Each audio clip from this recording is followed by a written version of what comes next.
Hey guys, in this video I want to talk about the future of dropshipping. A lot of you guys have asked me, Alex, where do you think dropshipping will be like in 5 years, 10 years?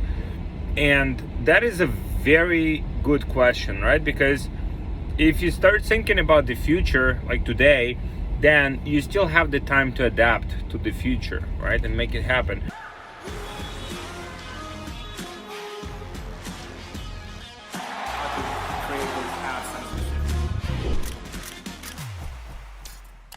So where do I see the dropshipping in 5 years, 10 years from now? I mean, dropshipping is just a fulfillment model, right? Like some businesses, they don't have items in stock, but they simply fulfill items from, directly from the manufacturer or from the other suppliers without having the actual item in stock. So as a dropshipping as a whole model, I think it will not change. It will still be present to some degree, right? Because that's just that's how it works, right? Like that's the simple business model. But in terms of the drop shipping from China, and specifically low quality drop shipping from China, like if you drop ship from AliExpress, right? You drop ship random items, the waiting times are like 1-2 months. People have horrible experience, like people waiting for like 1-2 months, and then all they receive for the product is like the Chinese packaging, like looking like horrible, right? So in that sense, dropshipping, that's how a lot of people understand dropshipping. At least in that sense, dropshipping will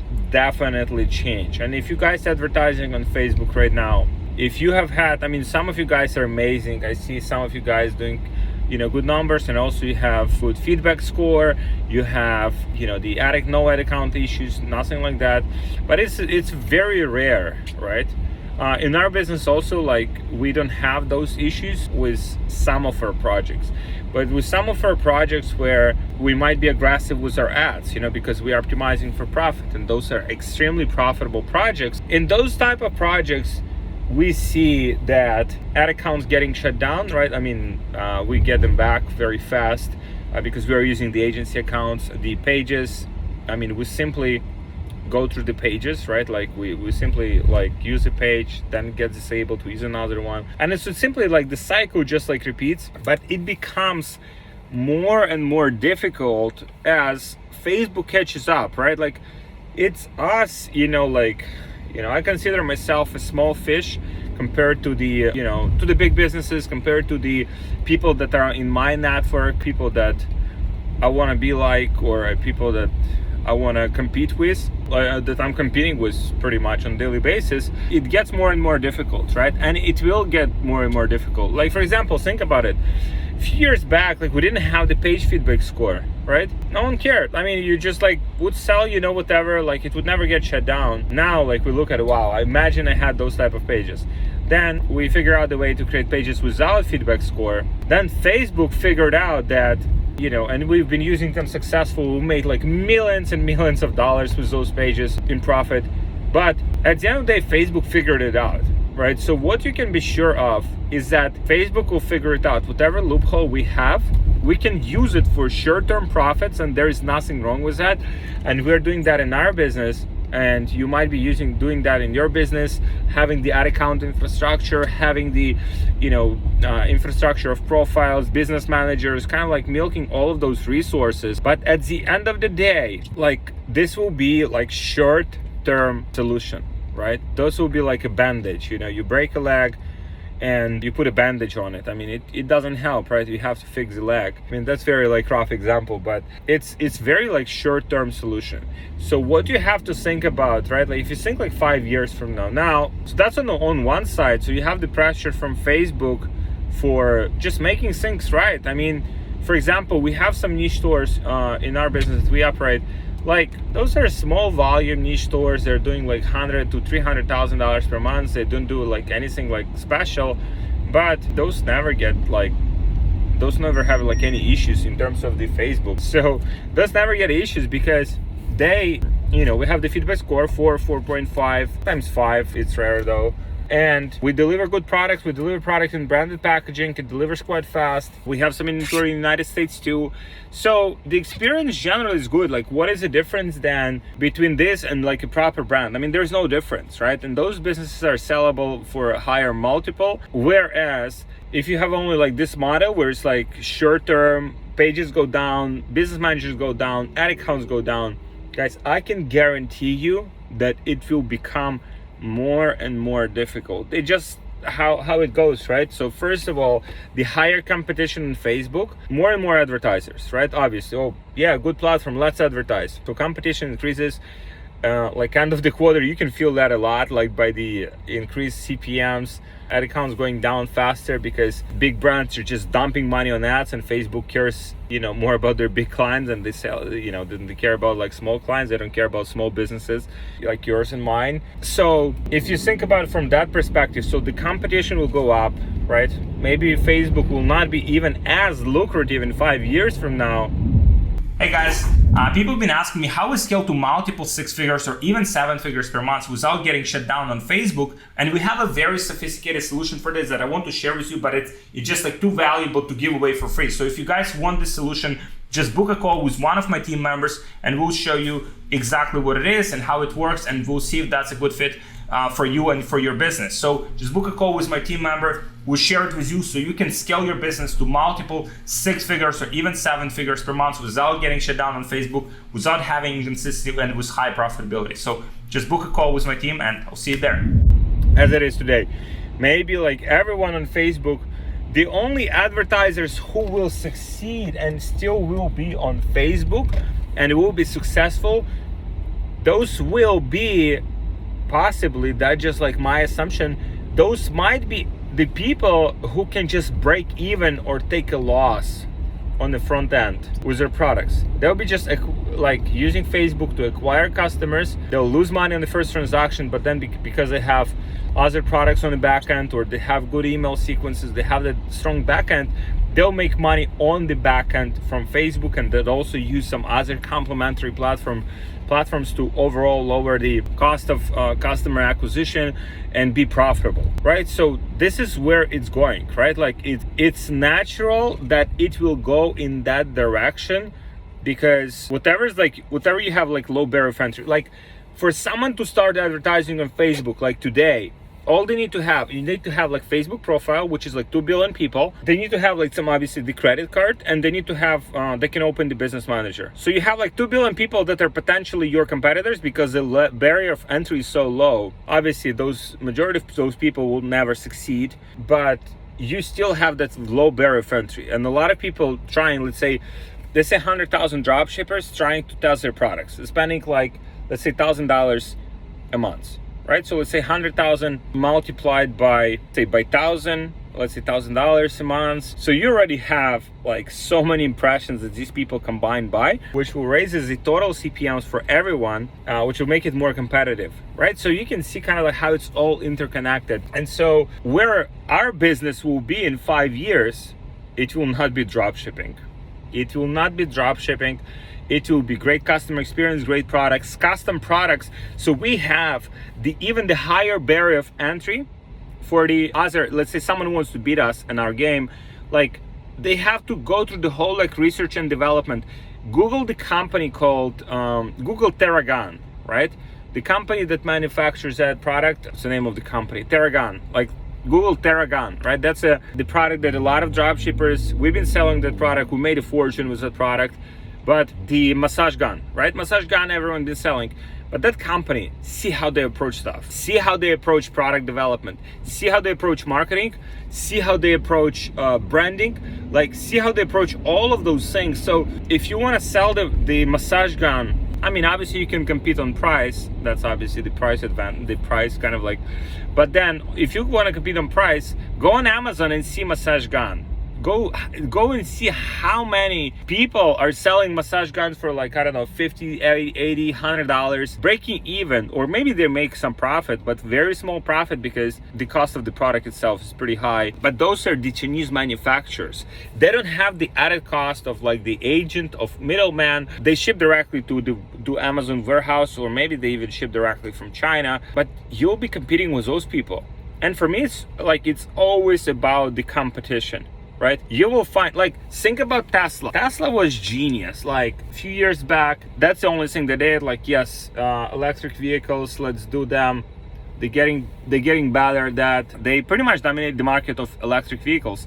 Now the GM, General Motors, is first of all more profitable than Tesla, a lot more profitable, very, very profitable. They invest a lot into development of electric vehicles. Maybe they will not be as sophisticated as Tesla. Maybe they will not be as, their software will be worse, right? So maybe they'll be like, the product will be worse in some capacity, but they will still take the market share from Tesla, right? Tesla, a lot of the Tesla revenue comes from the credits from the government because they produce the electric vehicles and kind of like decrease the pollution. That shit will go. And so unless they like innovate and they bring some other product to the market, maybe that will be truck, maybe that will be something else, but that's the only way for them to maintain that advantage, right? You have to think about the competition, right? The competition, even if you like, I ask a lot of entrepreneurs, what's your competition? Like, how many people are selling exactly the same product? I say, no one's selling, or maybe like there's one guy, but he doesn't do very well. It's good. Today you don't have competition. Like tomorrow, like you have someone fucking hungry going after the same audience, seeing that you're doing well, they're going after your product and they're ripping the product because you're selling not unique product. They are ripping your ads because like maybe you ripped your ads too. You didn't have custom unique content. They rip your landing pages, right? They do some adjustments so you cannot DMCA them. They use ClickFunnels, for example, so you cannot that's easily DMCA them. What do you have left? What do you have left? Right? And they have more money, more budgets on ads. They're more aggressive. They're less like risk averse. They'll go like break even just to put you out of business. What do you do then? Think about all of these small retail stores, like mom and pop shops. I remember, that's actually so funny. I was living in it was close to Chicago. It was in a small village, right? Close to Chicago, and I was living there, and I always went to a specific gym, right? It was like, I don't even remember the name, like it was small gym, I don't know, maybe like small, right? Like not like massive gym. All right, so I go to the gym and pay for a membership every month. I'm diligent, I'm trying to put some muscle on, and like I'm training hard, and like so everything's good on that side. Okay, so everything goes like that. Business somehow makes money on subscriptions and stuff, on memberships. At one point though, I remember like the big chain LA Fitness comes to the town, right? Those people have dialed in their model to the T. I mean, they know like it's a mass business, right? It's like McDonald's. I mean, they charge little, but there are a lot of customers. There are like millions and millions of customers like every day. So that gym is also like, they lower the price, they put the competition out of business because like simply their cost efficiency and how many people they can serve. That gym is massive. Now, if I compare my gym to that gym, like it was, man, like, I mean, that gym was like 10 times as bigger, or like 20 or 50 times as bigger, all new equipment, swimming pool, sauna, like, and all for the same price. I just switched, boom, I'm gone. I don't go to the other gym anymore. And as I expected, like 1 or 2 months after that happened, that gym closed. The small gym closed. That's your business, right? That's your business. This is it. This is your business and my business as well. I mean, I'm not exception. If we don't innovate, if we don't bring anything new to the market, because I mean, you can get so far by like stealing content from YouTube and putting videos together. You can go to certain level with that, but it will get you, right? All it takes is for more sophisticated business owner or entrepreneur to go into your market. They'll put you out of business. It's a question of time. It's not the question if, it's only the question when. So what you have to do is like specific action points. If you want to, like 5 years from now, if you want to be still in business, you want to do extremely well, you want to exit your company, think how you can protect your products, right? Think how you can, maybe it's trademark, maybe it's patent, maybe you would invest more into like product development, so you would create like a better version of the product. If you work with a good agent, like they will help you to achieve that. They'll work with you, okay, how we can make this product better. They'll communicate with factory, so you can improve that, right? That by itself, okay, so the product looks differently, maybe you patented, you protect it somehow. That's one. You want to get a free course on scaling your e-commerce business with higher profitability, consistency, and without having banned ad account issues? Just DM me on Instagram. This is my Instagram. It's Alex Fedotoff 3app. Just DM me on Instagram. I'll send you the free course, and also I will send you the access to our private community on Facebook that is exclusive only for people that do at least $30,000 per month or more. We have a lot of 7- and 8-figure sellers there, so you can network, you can mastermind, you can connect with great people, you can have all of your questions answered. This is very exclusive community that I want to give you invitation to, but you have to DM me. So just DM me on Instagram and I'll get you the access to all of those. And let's get back to the video. Second, bundle your product with other products so you charge more. So that's second one. Third is like explore. I mean, obviously the branded packaging, that's just like by default, because I expect everyone to do it. Like that just must have, like branded packaging, fast shipping. So work like only Unexpress, don't do like some e-packet or like some garbage shipping times. So those type of things are just, it's kind of like, it's a must, right? It's a must for entrepreneurs to do. And then explore other marketing channels, right? First of all, have email and SMS, right, on the back end of your business. That's must. If you do know how to do it, like that you do like good numbers, just shoot me a message directly and I'll introduce you to my email marketing guys. That's on that side. So you hire email marketing agency if you need to. Explore other channels, right? I mean, I'm always talking about Facebook. Facebook is great. Facebook is awesome. But once you max it out, expand to other platforms. So now combined, like let's say you have Facebook, you have Google, maybe you have some Pinterest, you have some Snapchat, you have some TikTok. Combined, you know, all of these audiences, right? Like all of these channels will drive a profitable ROI for your business. This is, guys, again, this is something that will just happen, right? And I mean, you can mark this video, watch in like 2 years, and I can guarantee you your competition will get tougher. My competition will get tougher, because think about the business, think about what is going on. Like there is in Amazon FBA world, right? Amazon FBA world, there are companies, aggregators like Trazio. They buy Amazon businesses, right? They buy Amazon businesses, and what they do is they make those companies more efficient, right? They know how to make those companies more profitable, and then combined as a, you know, the whole portfolio, they're more efficient than each one of those businesses by itself. They also cross-sell different items to different businesses, so it's a very strong like portfolio. So that's like $1 billion company by now.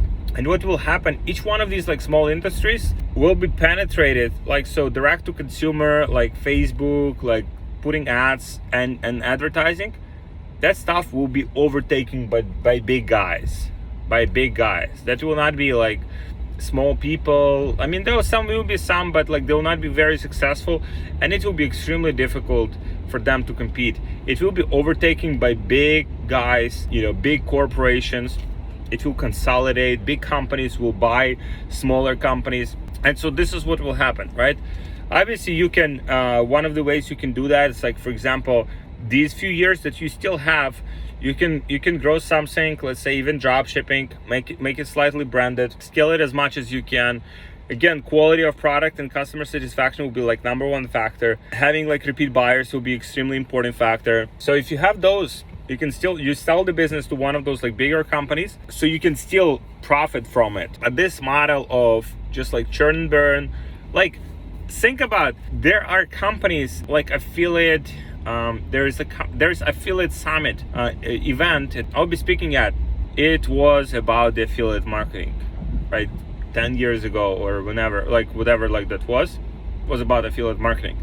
Now it is not. It is about e-commerce, right? A few years ago, a lot of conferences were about drop shipping. Now they're not. Now they're about the brands. The world is moving, right? You have to be adaptable, right? And you have to be in the right environment of people who know who know what's coming, right? So in our community, for example, we have, you know, entrepreneurs who are brand owners who evolve from dropship, right? Who know kind of like how to do that process. So if you want to be in the right community, like just make sure you don't miss it. Make sure that, you know, a few years from now, you don't think, hey, fuck, I should have done, you know, I should have built like a brand. I should have like improved the quality of my products. I should have explored other marketing channels. I should have done, you know, things that would increase and improve the longevity of my business. Make sure that that doesn't happen. So for that not to happen, make sure you start evolving now. Again, if you're looking for help with that, if you want to be in the right community of people who evolve, who move forward, then make sure you apply for a free call with our team. It's only for intermediate advanced guys. It's not for everyone. We're very selective who we work with and who we accept into our community. We want to maintain extremely high quality, high level people. So if you're like 6-7 figure level, but you want to grow, you want to evolve, then apply for a free call. Should be a link somewhere in the description, and our team will chat with you and we'll see how we can help you. But other than that, guys, make sure you evolve, make sure you improve the customer experience. Like at the end of the day, customer experience. Like if there's one thing, that's customer experience. Customer experience, that's shipping, that's customer support, that's product quality, that's packaging. If you improve these four, you'll have some more you'll have more sustainability, right? Maybe you'll not build like $1 billion brand, but at least you'll build a brand that you can sell for a few $1 million, which is also not bad. So make sure you don't, again, make sure that you don't miss this moment in time where you have this opportunity to do something good and evolve your business so you can eventually exit it, or in a few years having something that extremely valuable because you constantly evolve and constantly see what's working. So this is it, guys. Thank you for watching this video. Again, you're looking for help, just reach out to our team. There should be a link in the description, and I'll see you guys in the next video. Like this video, subscribe to my channel, and I'll see you guys.